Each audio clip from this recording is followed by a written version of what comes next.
Howdy folks, and welcome to the Hillbilly Kitchen. Today we're making a creamy corn soup or corn chowder.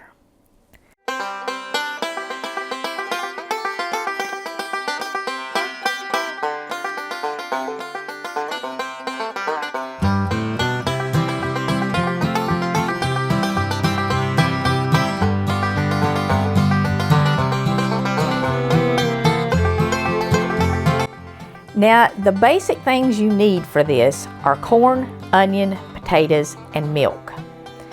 It's winter time though, and normally if I was making this in the summer during garden season, I would use probably 4 to 6 ears of fresh corn and cut them off and scrape the cob. And you can even boil your corn cobs for about 5 minutes, and you can use them for the water that I'm going to simmer my vegetables in to make my vegetable stock. You can also add chicken stock to this if you want to, but when I'm making vegetable soups like corn chowder or any other vegetable soup, I like to keep it a vegetable soup. But if you like the flavor of chicken stock and you've got it, you can certainly add it. You could also drop a bouillon cube in there or a little bit of the better than bouillon soup bases. Just, you know, it's your soup. You make it the way you want it. Now, what I'm using is I've got a couple medium potatoes here diced up, and I have a can of, a bag of frozen corn, like a 12-ounce bag. You can use canned corn if you want to. I have a medium onion I've diced up, a couple of tablespoons of butter, and I grated a carrot and a stalk of celery. And I'm going to use this to make a vegetable base, a broth, for my soup base. But like I said, if you want to use the canned broth, the chicken or the canned vegetable broth, you can do that. You could also maybe add a bell pepper into this. You can add some garlic into it, kind of whatever you got or whatever flavors that you like. I've got it on kind of a medium-low heat, and I'm going to get my butter melted because I want my vegetables to cook, not burn and stick to the bottom of my pan. At this point though, if you do get a little bit of sticking when you're sauteing these vegetables together, just as long as they don't burn, it will actually add a little flavor into your vegetable broth.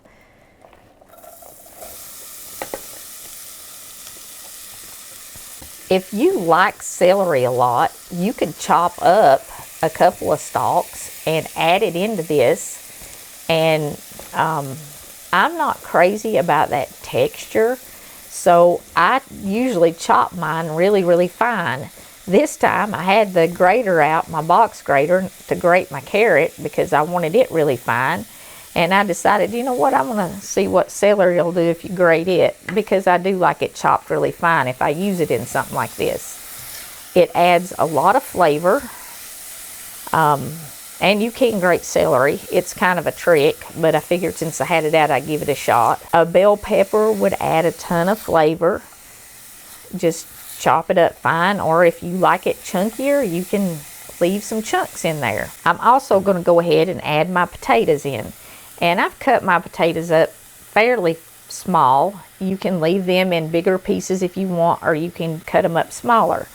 And my potatoes are actually going to help thicken this up a little bit. And I'm just going to kind of add them on top of my other vegetables. Now I'm going to wait until I add my water to add my corn.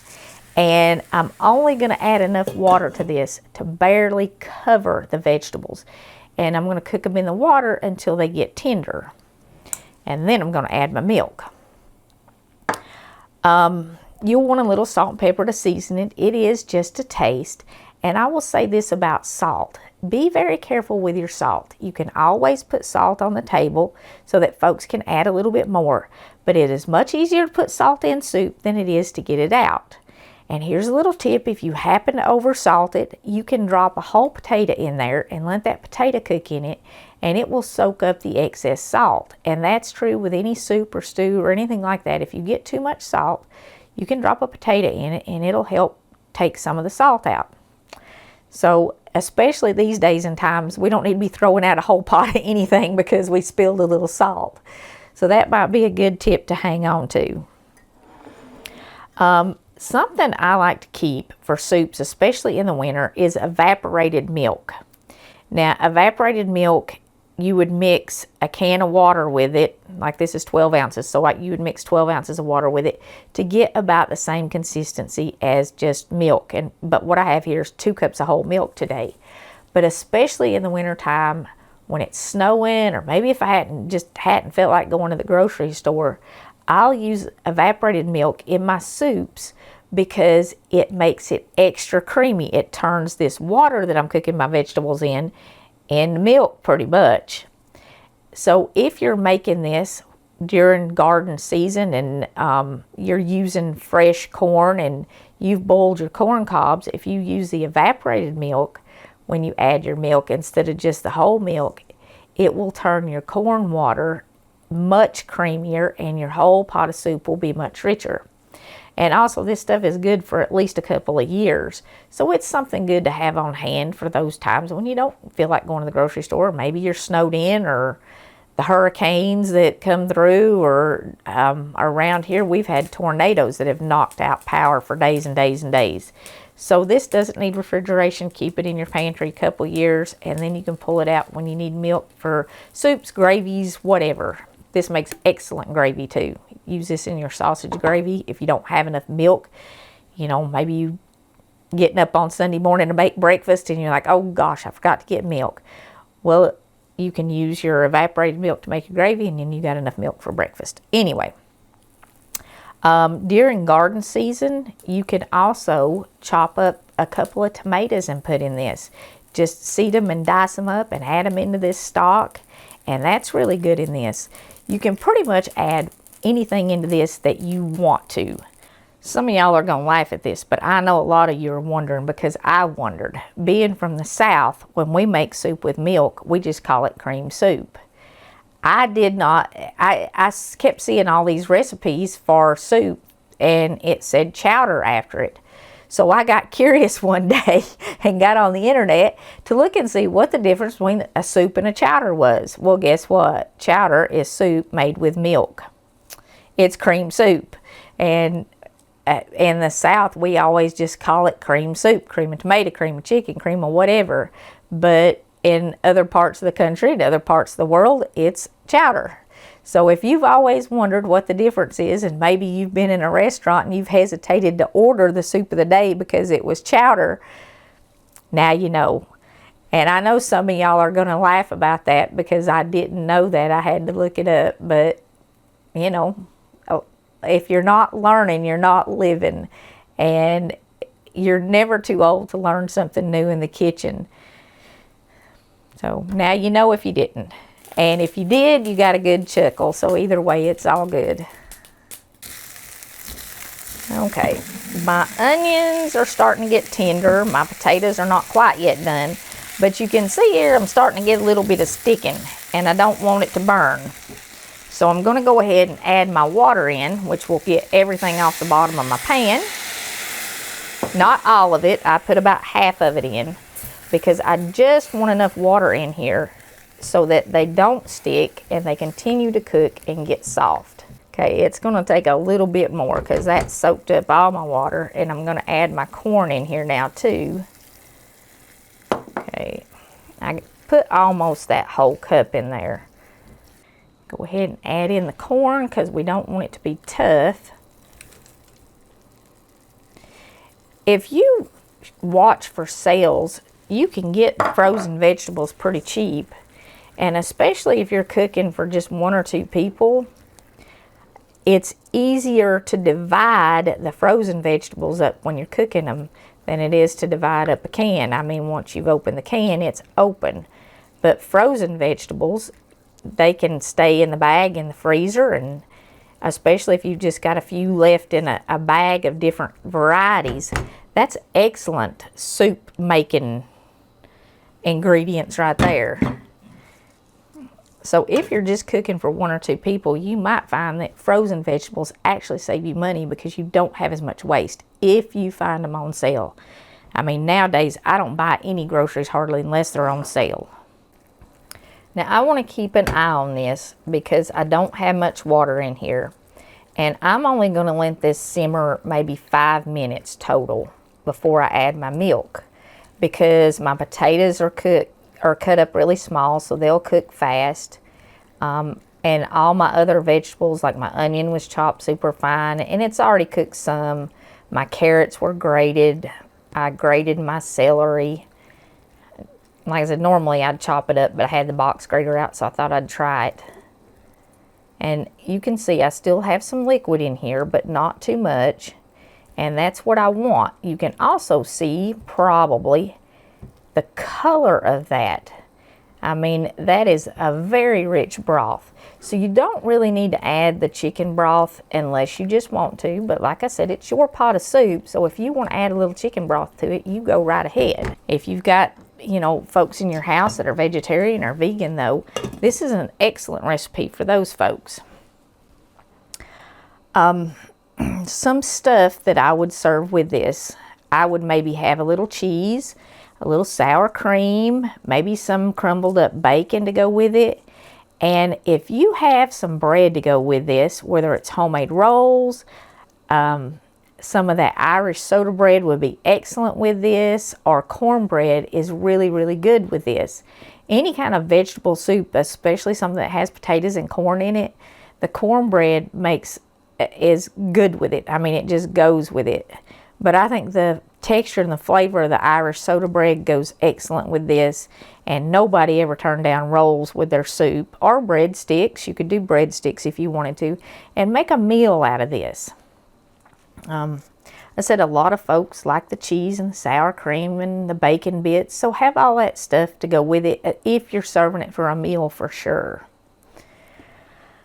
Other than that, I really don't know what to tell you to put in it. It's good, especially when corn is in season, with just the potatoes, the onions, the corn, and the milk.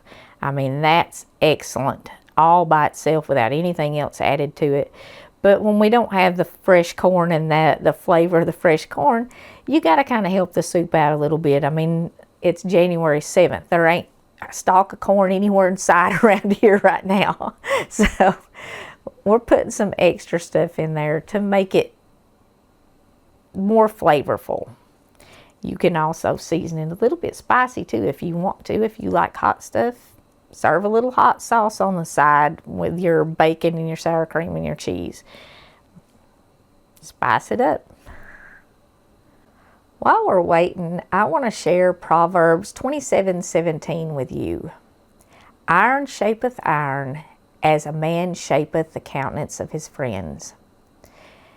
Proverbs is just full of old wise sayings, and you have probably all heard from somebody older than you that advice, choose your friends wisely.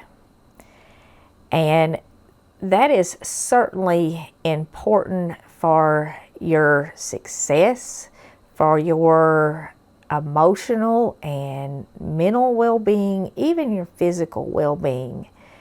You should choose friends who will lift you up, friends who will share the Lord with you. You all need a friend who is like Vanessa and says, more of you and less of me, Lord. And if your friends are not lifting you up, if they're not encouraging you, if they are especially leading you into some path that's going to get you into trouble, a new year might be a good time to find some new friends. But even more than friends, if you're looking for that person to spend the rest of your life with, that one special person, that choosing someone who is going to shape your countenance in a positive way, in a good way, shape your countenance and strengthen your walk with the Lord is more important in that one person you're going to share the rest of your life with than in all the rest of your friends. The divorce rate in this country is just out of control, and I guess worldwide it's out of control. So when you're looking for that one person to spend the rest of your life with, make sure that's somebody that's shaping you into a shape that you want to be. Make sure it's somebody that's improving your countenance, somebody that puts you in a good mood, somebody that is positive and light and loving. It should not be somebody that you feel bad after you see them.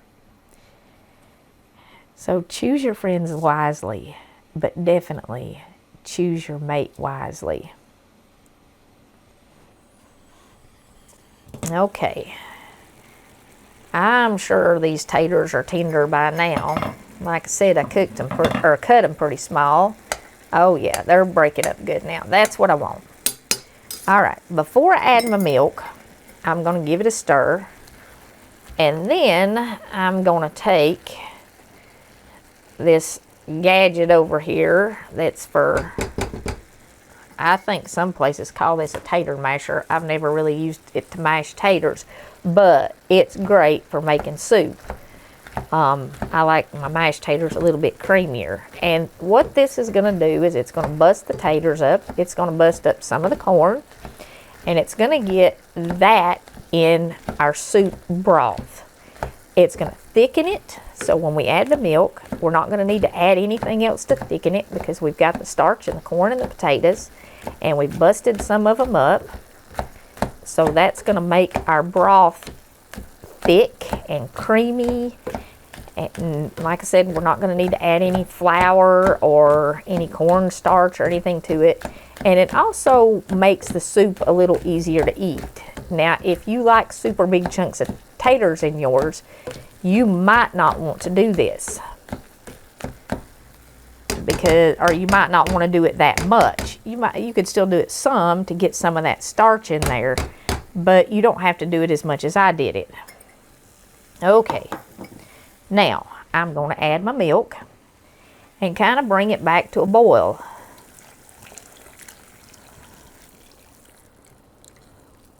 Now you want to keep an eye on it for sure after you've added your milk. You don't want it scorching because you've cut up vegetables and you've simmered them, and sure don't want it scorching now. Even cutting up vegetables and stuff and doing this from scratch, this takes less than 30 minutes. And if you made a quick bread to go with it, like cornbread or the Irish soda bread's pretty quick and pretty easy, you wouldn't have long at all in preparing this meal. And I do want to add my salt and my pepper. I haven't added any salt or any pepper yet. And like I said, it's just a taste. And you can always add more on the table of both. I probably just put about half a teaspoon in there. And I've got a lot of vegetables, but I don't want to overdo it. I'm going to do about half a teaspoon of salt. And you might want more than that, and folks might want more than that at the table. But you can set the salt, pepper, or salt shaker and a pepper shaker on the table, along with some other stuff if you want to add other stuff into it. And everybody can just adjust it to suit their own taste, which is something that you can't do with a canned soup, really. I mean, you can add more, but you certainly can't add less. And for folks that have dietary restrictions, that's definitely a good thing, is being able to have less. This soup, like I said, it's hearty enough that with a little bread of some sort, it would make a meal, dinner or lunch, and it would be a good side. What we did here would serve 4 people a meal. If you were doing it as a side at a big dinner, you could get probably 8 cups out of it, maybe even more than that. Because normally when you serve a cup of soup with dinner, you don't serve a whole cup. So, you know, a meal, 4 people. If you're making it for more people than that, just double the recipe. It's pretty easy to add more to it. And if we were doing fresh corn, we'd have about 5-6 ears of corn in here. I said, you got to try this with fresh corn at least once this summer, if you've never had it with fresh corn. But for the winter, the frozen stuff will do. The only thing left to do is just let this heat back up. Make sure that milk is hot. Now, the longer you simmer it, the thicker it will get. It will tend to thicken up more as it simmers. Sometimes I let it sit here and simmer on real low heat, which I can't really do real low heat on this stove. It doesn't do real low heat. It'll go out. But if I was cooking it on my stove back here, I might let it simmer for 4 or 5 more minutes just to really get the flavors in the milk good. But you want to at least heat it back to a boil so it's hot. Nobody likes cold soup. Okay, and that is all there is to a delicious bowl of homemade fresh corn chowder or creamy corn soup, depending on what part of the country you're from. Make sure you get a little bit of that cream stuff in there when you serve it. Excellent by itself. Add a little cheese, add a little sour cream, add a little bacon. And if you're looking for something simple and different for dinner tonight, give this a try. Or if you want something maybe after church on Sunday, this would be a good one. Thank you so much for joining us in the Hillbilly Kitchen. Please don't forget to click like and subscribe before you leave. Share our videos with all your friends. And until next time, remember to put God first.